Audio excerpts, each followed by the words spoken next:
Samajwadi party के राष्ट्रीय अध्यक्ष और उत्तर प्रदेश के पूर्व मुख्यमंत्री अखिलेश यादव शुक्रवार को दरगाह जियारत के लिए अजमेर पहुंचे। इस दौरान मीडिया से रूबरू होते हुए अखिलेश ने कहा कि उन्होंने अपनी दरगाह जियारत के दौरान ख्वाजा गरीब नवाज के दरबार में देश में अमन, शांति, चैन के लिए खास तौर पर दुआ मांगी है।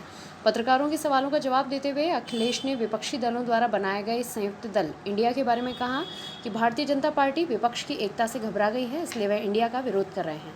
संयुक्त दल इंडिया के पास देश के नेता के तौर पर अलग अलग व्यक्तित्व का विकल्प मौजूद है। यदि देश महिला प्रधानमंत्री चाहे तो भी इंडिया के पास इसका विकल्प है और युवा प्रधानमंत्री की मांग रखने वालों के लिए भी इंडिया के पास विकल्प मौजूद है। उन्होंने कहा कि प्रधानमंत्री नरेंद्र मोदी ने संसद भवन की सीढ़ियों पर जब माथा टेका था तब जनता को लगा था कि अब देश में लोकतंत्र मजबूत होगा, लेकिन मणिपुर जैसी घटनाओं की वजह से देश शर्मिंदा हुआ है। ऐसे में बीजेपी को विपक्ष का इंतजार न करते हुए खुद के खिलाफ खुद ही अविश्वास प्रस्ताव पारित कर देना चाहिए। समाजवादी पार्टी छोड़कर भारतीय जनता पार्टी में शामिल होने वाले नेताओं के संबंध में पूछे गए सवालों का जवाब देते हुए अखिलेश ने कहा कि जाने वालों को कोई नहीं रोक सकता। एक पार्टी छोड़कर दूसरी पार्टी में जाना आना लगा रहता है। पिछली बार समाजवादी पार्टी ने बीजेपी के कई नेताओं को अपनी पार्टी में शामिल कर लिया था। हालात ये है कि अब बीजेपी पूरी तरह से खाली हो चुकी है, उनके पास बस कुछ गिने चुने चेहरे रह गए हैं। आज गरीब नवाज आया हूँ और अजमेर शरीफ में मैं पहले भी आया हूँ। यहाँ आने के बाद बहुत सी समस्याओं का, बहुत से दुख दूर हो जाते हैं। मैं कभी बचपन में आया था और बहुत दिनों बाद मुझे आने का मौका मिला है। मुझे उम्मीद है इस हाजिरी के बाद,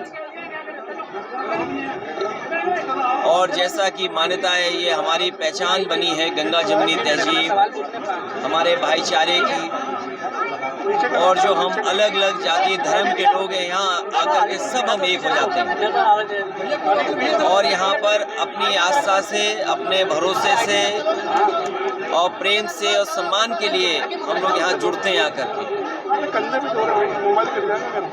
यहाँ का संदेश बड़ा है और मुझे उम्मीद है कि जिस तरीके से यहाँ के लोग हमेशा अपनी दुआओं में भाईचारे की, अमन चैन के लिए और देश खुशहाल हो, प्रदेश खुशहाल हो, आगे बढ़े, तरक्की हो, लोगों की परेशानियाँ कम हो, दुख दर्द कम हो, उसकी दुआएं हमेशा मांगते हैं। मुझे उम्मीद है कि इस जगह से, इस अजमेर शरीफ से गरीब नवाज की तरफ से हम लोगों को वो सब आशीर्वाद हमेशा मिलेगा और मिलता रहा है। यूपी से समाजवादी के कई नेता भाजपा में जुड़ रहे हैं, उस पर आपका क्या कहना है?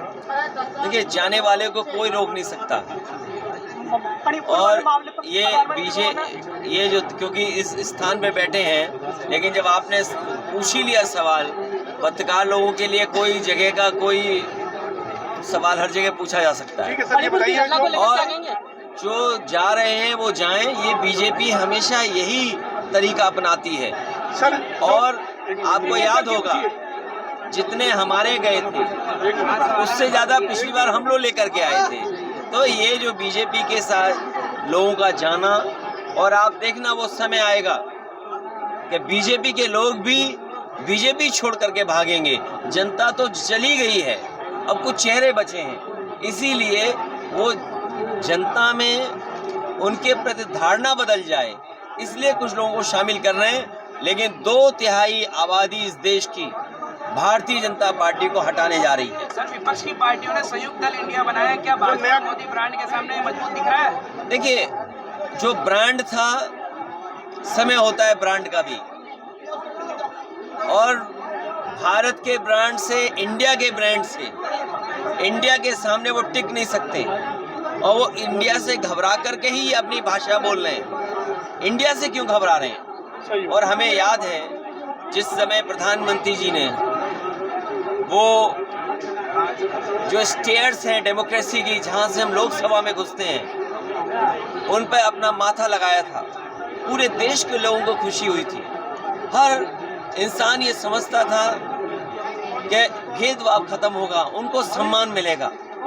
लेकिन जब हम पीछे मुड़ करके देखते हैं और आज देखते हैं, तो वही प्रधानमंत्री, वही बीजेपी लोकसभा को फेस नहीं कर पा रही। सर मणिपुर को लेकर विपक्ष हमलावर है, अविश्वास प्रस्ताव लाया गया है, पर एनडीए का प्रचंड बहुमत है, उस पर आपको क्या कहना है? जो घटनाएं हो रही हैं और जिस तरह की तस्वीरें और जिस तरह के वीडियो आ रहे हैं, बीजेपी को स्वयं अपने खिलाफ अविश्वास प्रस्ताव लाना चाहिए। विपक्ष की जरूरत नहीं थी, बीजेपी को खुद अविश्वास प्रस्ताव लाना चाहिए था अपने खिलाफ। सर ये बताइए, ममता बनर्जी में से पीएम पद के लिए किसे मानते हैं, कौन इंडिया को लीड कर सकता है? आपने कितनी अच्छी बात की कि हम सब पर कितने अपॉर्चुनिटी हैं।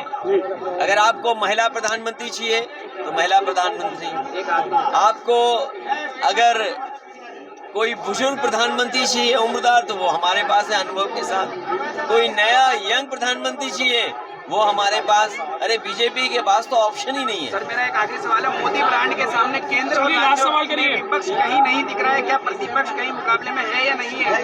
कोई ब्रांड नहीं है, क्या ब्रांड की बातें कर रहे हो? ये ब्रांड का चुनाव नहीं है, ये चुनाव है महंगाई रुकेगी कि नहीं रुकेगी, बेरोजगारों को रोजगार मिलेगा कि नहीं मिलेगा, हमारे देश का सम्मान कितना गिरा है मणिपुर की घटना से, कोई कल्पना कर सकता है? हमारे परिवार की माँ बेटी बहन के साथ इस तरह का बर्ताव हो, उन्हें इस तरह घुमाया जाए, ये एक तस्वीर नहीं।